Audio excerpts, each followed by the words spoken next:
बहुत समय पहले की बात है। एक गांव में दो दोस्त रहते थे। राजू और रमेश जैसी जोड़ी की कहानी गांव की आबादी में अपनी अनूठी पहचान बन गई थी। वे दोनों सदैव मिलकर अविस्मरणीय चुटकुले सुनाते, अविरल देवयानी के जैसे सब्र के साथ खेलते और दोस्ती का रंग बदलते थे। एक दिन राजू ने एक पुराने मंदिर में रहस्यमय तरीके से छिपी हुई पुरानी पुस्तक के बारे में बात की। रमेश, पुराने मंदिर में एक पुराना किताब है। वह एक पुरानी रहस्यमय खजाने के बारे में लिखा किताब है। हम लोग किताब की सहायता से खजाने तक पहुंच सकते हैं। ये पुस्तक कहती थी कि गांव में एक खजाना छिपा हुआ है जिसमें सभी सपनों की पूर्ति होती है। राजू, जो रोमांच से भरा हुआ था, इसे खोजने का निश्चय कर लिया। रमेश, जो धनी और लालची था, तत्परता से कहने लगा, राजू, ये संदेश बहुत रोमांचकारी है। हमें इस खजाने का पता लगाना होगा। हम खजाने की सहायता से गांव के सबसे अमीर आदमी बन सकते हैं। दोनों आपस में बात करने के बाद दोनों दोस्त पुराने मंदिर के लिए निकल पड़े। मंदिर की रास्ता गांव के पुराने कच्ची रोड से होकर निकलता था। दोनों उस रास्ते में आगे की ओर चलते गए। कुछ घंटे चलने के बाद राजू और रमेश मंदिर के सामने पहुंच गए। मंदिर एक पुरानी खंडहर बन चुकी थी। चारों तरफ अंधेरों से भरा पड़ा था। वहां रोशनी छन छन के आ रही थी। मंदिर के अंदर जाना बहुत ही खतरनाक था, पर दोनों ने हिम्मत बांधी और धीरे धीरे मंदिर के अंदर प्रवेश करने लगे। मंदिर के अंदर बहुत ही डर लग रहा था। दोनों अब किताब ढूंढने में लग गया। बहुत मशक्कत के बाद आखिरकार किताब मिल गई। राजू और रमेश मंदिर से जल्दी जल्दी बाहर निकल आया। अब दोनों की जान में जान आई। इस किताब में एक नक्शा बना हुआ था जो खजाने की थी। वह नक्शा एक पुराने जंगल की थी। दोनों दोस्तों ने नक्शा देखकर अगली सुबह यात्रा शुरू करने का फैसला लिया। अगली सुबह दोनों यात्रा पर निकल गया। यह रास्ता गांव के पीछे वाली पुरानी रास्ता थी, जहां से बहुत ही कम लोग आना जाना करते थे, क्योंकि वह रास्ता बहुत ही खतरनाक थी, जो आश्चर्यजनक और परिदृश्य से भरे थे। दोनों ने हिम्मत नहीं छोड़ी और आगे की ओर चलते गए। दोनों अब जंगल के करीब पहुंच गए थे। जंगल की सनसनाहट बहुत ही भयानक थी। जंगल में बहुत ही घने और बड़े बड़े पेड़ था। राजू और रमेश जंगल के रास्ते गुजरते हुए अब जंगल के बीच पहुंच गया। जंगल में बहुत ही घने जंगली झाड़ियों पुराने पेड़ों से घिरा हुआ था। इन रास्तों से गुजरते हुए दोनों आगे बढ़ते बढ़ते नदी के तट पर पहुंच गया। वहां से आगे पुराने खंडहर गुप्त गुफाओं का रास्ता शुरू हो गया। अब समस्या भी बढ़ गई थी। जैसे जैसे आगे बढ़ते समस्या भी बढ़ती ही जाती। दोनों एक दूसरे को साहस दे रहे थे। विचित्र पहाड़ियों का आवाज और भी भयावह और डरावनी थी।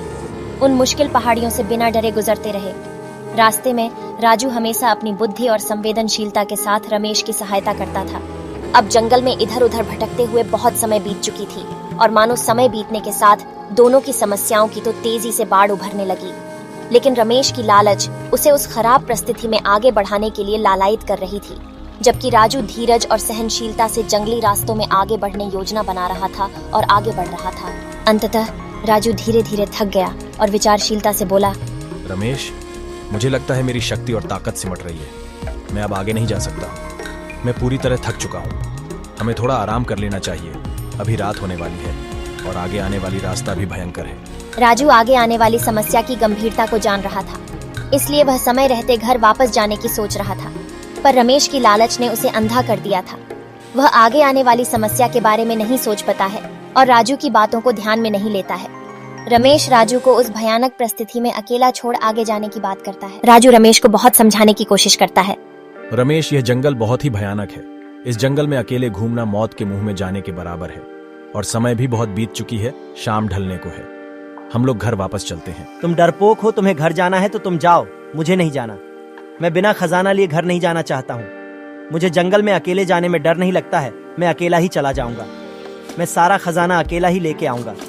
इस जंगल में घूमना और खजाना खोजना कोई बड़ी बात है क्या? मैं खजाने तक अकेले ही पहुंच जाऊंगा। और रमेश राजू को जंगल के बीच अकेला छोड़ आगे चला गया। दोनों उस खतरनाक जंगल में अकेला पड़ गए।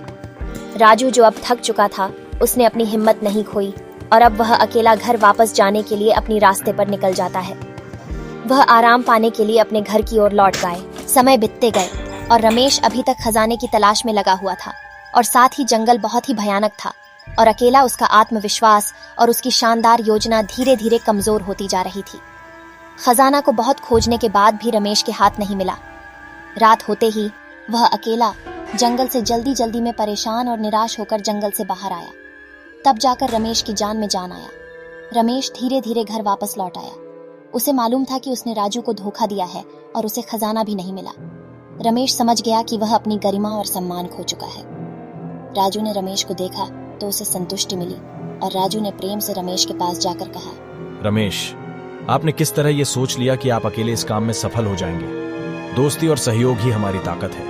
हमें एक साथ चलना चाहिए। रमेश ने अपने अहंकार को छोड़कर राजू की बात मानी और उससे माफी मांगी। मेरे प्यारे दोस्त, हमसे बड़ी भूल हो गई जो तुम्हारे बिना उस खतरनाक जंगल में तुम्हें छोड़ अकेले खजाना लेने का योजना बनाई। अब हम दोनों एक साथ काम करेंगे। वे दोस्ती के बीच की दूरी को दूर करके अपने रिश्ते को और मजबूत बनाने के लिए संकल्पित हुए। वे साथ मिलकर कठिनाइयों का सामना किया और खजाने की तलाश में अग्रसर रहे। धीरे धीरे राजू और रमेश की मेहनत और योजना फलित होने लगी। वे मदद करने के लिए एक दूसरे के साथ काम करते रहे और जंगल में कठिन स्थानों में आपस में समर्पण दिखाते रहे। अचानक जंगलों के बीच एक छोटी सी मंदिर दिखा। राजू ने खुश होकर रमेश से कहा, नक्शे के अनुसार खजाना इस मंदिर में होना चाहिए। हम अपनी लक्ष्य तक पहुंच गए। तभी रमेश ने कहा, पर मंदिर के अंदर जाना बहुत खतरनाक हो सकता है। ये जगह कितनी भयानक लग रही है। तभी राजू ने हिम्मत देते हुए कहा, हम खजाना जरूर हासिल करेंगे। इस खजाने के लिए बहुत समस्या का सामना किया है। दोनों एक दूसरे को साहस देते हुए मंदिर के अंदर प्रवेश किया तो वहां एक किनारे में एक बड़ी पोटली रखी थी जिसका रक्षा एक सांप कर रहा था। दोनों दोस्त समझ गए कि खजाना वही है। दोनों ने सांप से आग्रह किया और कहा, हमें वह खजाना लेने दें। हम इससे गरीबों की मदद करेंगे और सभी की समस्या का समाधान करेंगे। रमेश का इतना कहते ही सांप वहां से गायब हो गया। दोनों के सामर्थ्य और साहस से बढ़कर दोनों ने खजाने की खोज में सफलता प्राप्त की। खुशी के साथ वे खजाने को खोलकर देखा और तो उनकी आंखें खुली की खुली रह गईं। खजाने से चमकती हुई बहुत तेज रोशनी बाहर निकल रहा था। खजाने में हीरे मोती, सोने चांदी भरे हुए थे। राजू और रमेश दोनों बहुत खुश हुआ और उन्होंने एक दूसरे को गले लगाकर बधाई दी। वे दोनों अब धनवान हो गए थे और जान गए कि खजाने की वास्तविक महिमा उनकी दोस्ती ही थी।